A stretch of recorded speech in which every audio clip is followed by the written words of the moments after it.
السلام علیکم ویورز، میں ہوں استاد شبیر سندھی اور آپ دیکھ رہے ہیں استاد نیوز۔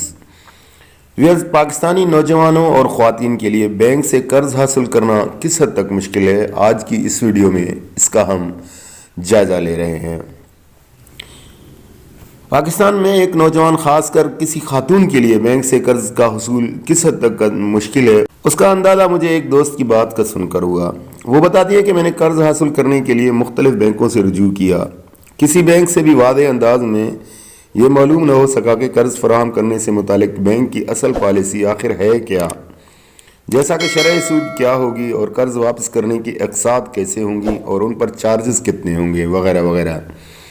ان کا دعویٰ ہے کہ ہر بینک صرف سنہرے خواب دکھاتا ہے اور بیشتر تعلیم یافتہ نوجوانوں کے لیے بھی قرض کی ان پیچیدہ تفصیلات کو سمجھنا مشکل ہو جاتا ہے۔ ان کے بقول جب وہ ایک نجی بینک سے قرض حاصل کرنے کے لیے گئیں تو انہیں ایک اسکیم کی بہت سی خوبیاں بتا کر دستخط لیے گئے۔ ان سے کہا گیا کہ آپ نے بینک کے نمائندے کی جانب سے آنے والی تصدیقی کال میں ہر سوال کا جواب ہاں میں دینا ہے، ورنہ قرض کا حصول میں وقت لگ جائے گا اور مسائل پیدا ہوں گے۔ خاتون کے بقول قرض کی درست تفصیلات آپ کو در حقیقت اس تصدیقی کال سے پتہ چلتی ہیں، کیونکہ کوالٹی کے معیار کو برقرار رکھنے کے لیے یہ کال ریکارڈ کی جاتی ہے اور بعد میں ضرورت پڑنے پر اسے بطور قابل قبول شواہد استعمال کیا جا سکتا ہے۔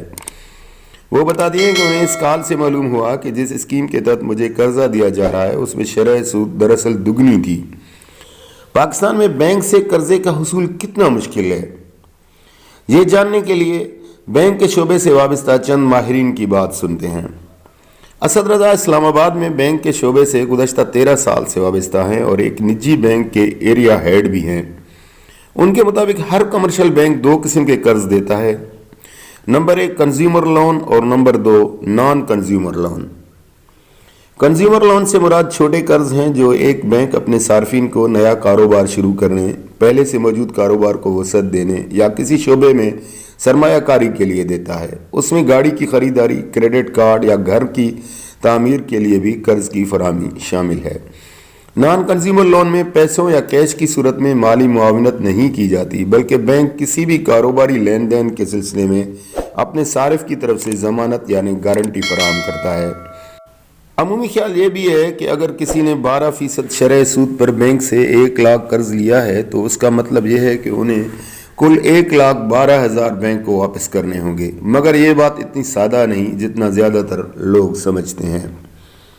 اسد رضا کے مطابق اگر کسی بینک نے آپ کو 1 لاکھ قرض دیا ہے تو اس کا انحصار اس بات پر ہوگا کہ آیا یہ رننگ فنانس ہے یا سال کے آخر پر دیا جانے والا مارک اپ ہے۔ رننگ فنانس محدود مدت کے لیے دیا جانے والا ایک قرض ہے جس میں بینک کسی کاروبار کے روزمرہ اخراجات پورا کرنے کے لیے قرض کی بالائی حد مقرر کر دیتا ہے، اور اب یہ آپ پر منحصر ہوتا ہے کہ آپ اس میں کتنی رقم استعمال کرتے ہیں۔ جتنی زیادہ رقم آپ خرچ کریں گے، مارک اپ اسی حساب سے بڑھتا رہے گا۔ مارک اپ سے مراد قرضہ استعمال کرنے کی فیس ہے، جس کا ایک حصہ اسٹیٹ بینک جبکہ دوسرا قرض فراہم کرنے والی بینک کو ملتا ہے۔ اب بات کرتے ہیں بینک کے قرضے پر اقساط کیسے طے ہوتی ہیں۔ بینکنگ کے شعبے سے وابستہ علی سلطان بتاتے ہیں کہ کسی صارف کو قرض فراہم کرتے وقت بینک ایک ایمورٹائزیشن شیڈول بنا کر دیتا ہے، جسے عام زبان میں یہ بھی کہا جاتا ہے کہ قسطیں کتنی ہوگی۔ اس شیڈول میں بینک صارف کو سمجھاتے ہیں کہ انہوں نے کل جتنا قرضہ لیا ہے ہر مہینے اس پر کتنی شرح سود بنے گی۔ علی سلطان کے مطابق پہلی قسم میں بینک آپ کی پوری رقم پر ایک ہی بار 12% شرح سود لگا دیتے ہیں، جس کے بعد بتا دیا جاتا ہے کہ صارف کو ہر مہینے کتنی قسط دینی ہوگی۔ دوسری قسم کمپاؤنڈ انٹرسٹ میں پہلے مہینے کی قسط دینے کے بعد آپ کے اکاؤنٹ میں جتنی رقم بچ جاتی ہے دوسرے مہینے کی قسط کا حساب اسی پر لگایا جاتا ہے اور یہ سلسلہ اسی طرح چلتا ہے۔ علی کے مطابق کنزیومر لین میں APR یعنی سالانہ شرح کا ذکر لازم کیا جاتا ہے۔ اگر کوئی بینکنگ کی سمجھ بوجھ رکھنے والا شخص ہو تو قرض لیتے وقت وہ APR کا ضرور پوچھتا ہے، اس میں پروسیسنگ کاسٹ اور کمپاؤنڈنگ سمیت دیگر عناصر شامل ہوتے ہیں۔ اگر کوئی شخص 12% شرح سود پر قرض لے رہا ہے تو دراصل اس کا مطلب یہ ہے کہ وہ 18 سے 19% تک سود ادا کر رہا ہوتا ہے۔